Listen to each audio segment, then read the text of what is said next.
Hi everybody, this is Patty, the Tinkerer's wife here at Tinkerer's Paradise in a rather fall-like Portland, Oregon today. We have high clouds, drizzle. It's been the wettest September on record and so it's been challenging, but the garden is changing and I wanted to bring that into the picture, into this story today.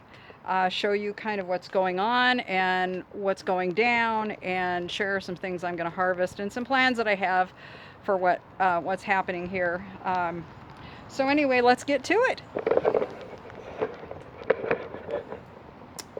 Okay, this is the Gelber Englisher squash, and I'm going to leave this plant, even though it's as ugly as it is, because this baby actually pollinated, and I want one small one. I have one big one in the house that I'm going to bake, but that one I want to saute.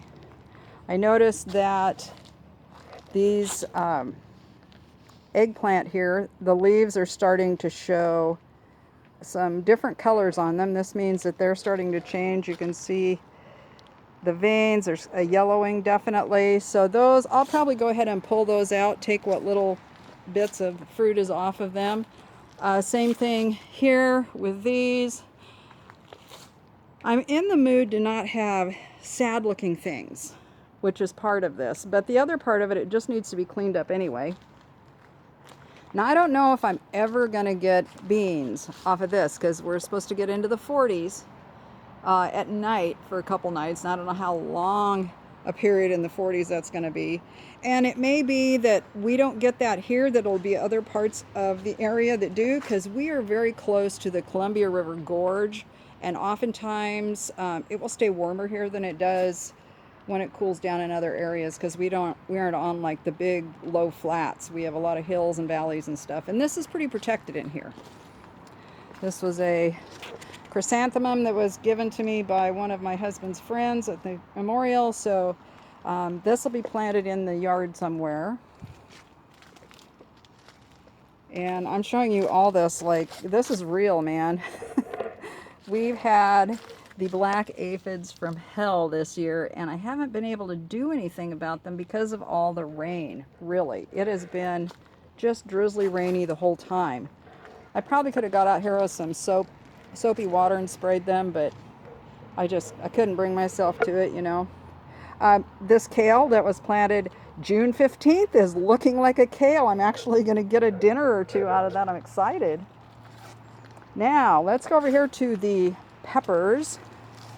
This is a Mira pepper. I think this never really got as big as it normally would. These are supposed to be bigger than that. Same thing with this one here, which is a Quattro d'Asti. It's starting to turn red. I'll let it go ahead and turn red. Now my little paprika pepper, this is a Lutschauer paprika pepper. It's getting some nice color on it. So I'll probably maybe give it another day or two, and then I'll come out here and just pick it. Jalapenos, these are the, oh, not jalapenos. I got a couple of these. I'm actually going to get to taste those. I'm very excited. More icky black aphids. You know, I was out here under the sunflowers. I don't know if I can find any. Oh yeah. You want an example of how ants farm aphids? Let's see if I can get a good picture of that. There are like hundreds of aphids on this stem, and you can see the ants probably moving. I'm not jiggling the camera too much.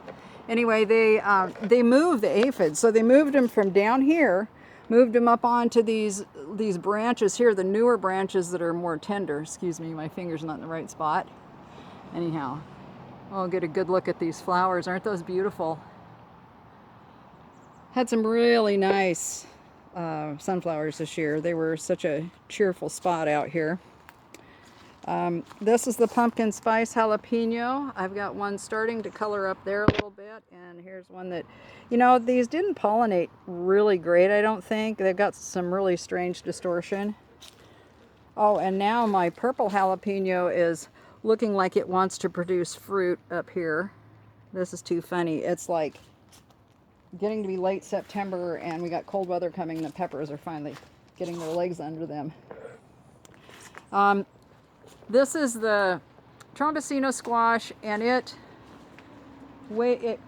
took forever to produce any more than 1 or 2. I don't know if that one is even going to pollinate or not. I may just tear this whole thing down. I'm going to keep the beans up here.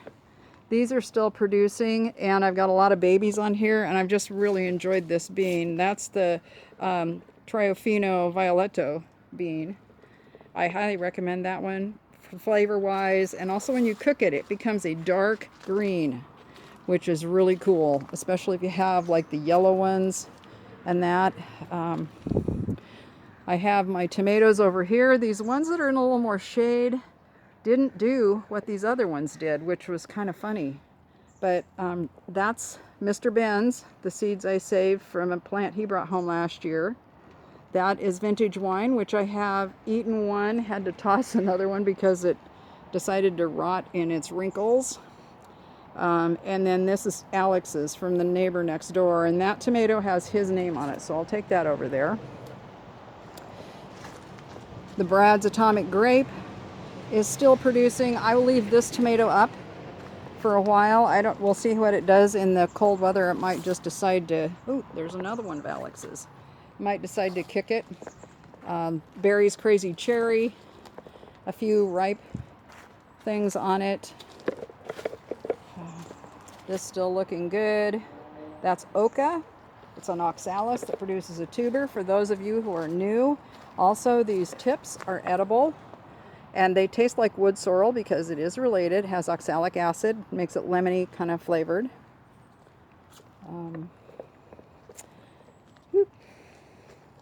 I always forget which one. I think this is the Brandywine. Yeah, this is the red Brandywine, and I have to say that is the largest tomato I have here, maybe with the exception of the one that from Mr. Ben's. Those two are in competition. And then this red one here is a classic beefsteak. I may just go ahead and pick him today. I'm hoping we don't have too much more rain. Carrots still, I don't think the carrots are going to do anything. They've been in there forever, and I want to plant a cover crop in here, so I'm willing to let those go. I can buy a bag of carrots really inexpensively. So I'm kind of cutting my losses here.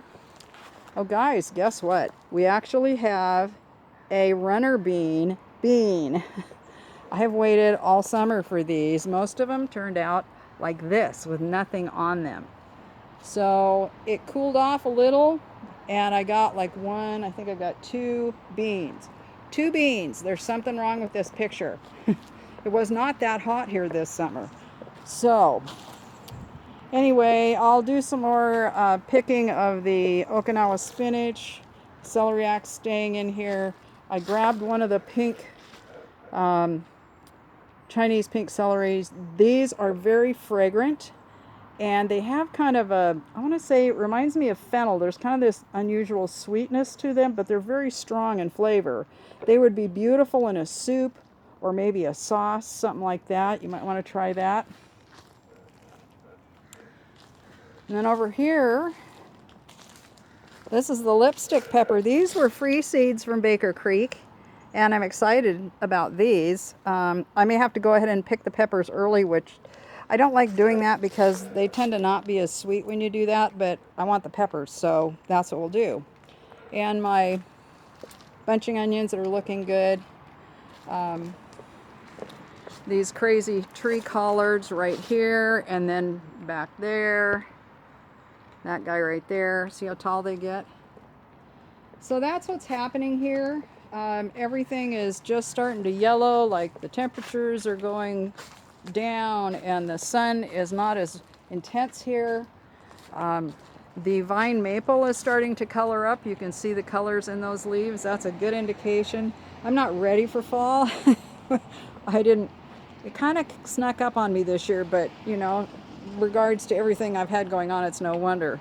The fig is really showing how fall-like it is, and truly we are into fall. I don't know if I've ever showed you this before or not. I'm going to try and step back in here and pull this branch back. There is a heart back there. My husband made me that out of a whiskey barrel ring as a Valentine gift. So that's what's going to happen here. That's what's going on. That's what we've got here at Tinker's Paradise. Just a drippy day. I've got lots of things I got to do, paperwork to take care of, people to call, and a friend coming over that I'm going to give some plants to, who's been a great support and a great friend this year. Look at that rhubarb. I'm going to have so much rhubarb next year. I'm so excited. Yes, that was a nice sized plant. Oh, let me show you this. Mr. Ben's tomato is starting to ripen. But yeah, we're having all kinds of fun stuff going on here with leaves. So I just wanted to play catch up with you. Wanted to do a quick video. I want to thank everybody who has recently joined the community here. If this is your first time, I recommend, or I ask that you would please subscribe. And for all of you who've watched this today, I ask that you would also, people say smash the like button. I'm saying just like the video. All the smashing going on YouTube these days is making me a little crazy. Just hit the like button, and that sends a message to YouTube that you enjoy the content of this channel and this video, and that you will be willing to watch more of this kind of thing. So they promote it a little bit, so it helps to support this channel, and I really appreciate your support. I'm only a few subscribers away from 700, and just a little over a month ago I only had 200. So I am just blessed and feeling so supported by everybody, and I want to thank you, and I just hope that you are having a great day, and that your fall is truly a lovely fall this year. So this is Patty, the Tinker's wife at Tinker's Paradise, signing off. God bless.